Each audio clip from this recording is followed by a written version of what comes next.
السلام علیکم ناظرین، آج کا میرا ولاگ سپیشل تحریک انصاف کے شیروں کے لیے، تحریک انصاف کے ٹیگروں کے لیے، ان ٹیگروں کے لیے جو کپتان کے اوپر جان نثار کرتے ہیں، ان ٹیگروں کے لیے یہ میرا ولاگ ہے اور آپ نے ضرور سننا ہے اور اس کو فرض سمجھ کے آگے بھی پہنچانا ہے، کیونکہ ہماری آدھی سے زیادہ آبادی کو یہ نہیں پتا کہ کس حلقے میں ہمارا کون سا امیدوار اور کس نشان کے اوپر ہمارا امیدوار الیکشن لڑ رہا ہے۔ تو میں آپ کو بتاتا ہوں کہ میاں والی میں ایم پی اے کی سیٹ کے اوپر احمد خان بھچر ہمارے امیدوار ہیں، جو کہ تحریک انصاف کے نامزد امیدوار ہیں، اور ان کا انتخابی نشان ہے پریشر کوکر، کیونکہ ہم سے جو ہمارا نشان تھا بلا وہ چھینا جا چکا ہے۔ اب احمد خان بھچر کا انتخابی نشان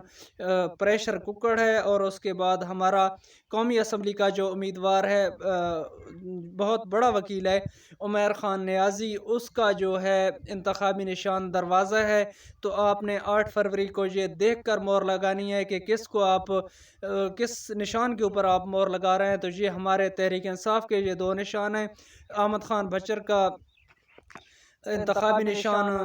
پریشر کوکر ہے، اور اس کے بعد عمیر خان نیازی کا انتخابی نشان دروازہ ہے۔ تو یہ دو نشان ہیں تحریک انصاف کو، یہ جو آزاد کھڑے ہو کے آپ کو بہلا رہے ہیں کہ ہم تحریک انصاف میں شامل ہو جائیں گے، ہمیں ووٹ دو، تو ایسے لوگوں سے بچیں۔ ان کو کبھی بھی آپ اگر تحریک انصاف کو اور عمران خان کو ووٹ دینا چاہتے ہیں تو ان آزاد امیدواروں کو کبھی بھی آپ منتخب نہ کریں، کیونکہ ان کا کوئی پتہ نہیں چلتا کہ یہ کس پارٹی میں چلے جائیں گے۔ جو کہ تحریک انصاف کے نامزد امیدوار ہیں، جو عمران خان کے حکم کے اوپر الیکشن لڑ رہے ہیں، آپ نے ان کی سپورٹ کرنی ہے۔ بہت بہت شکریہ۔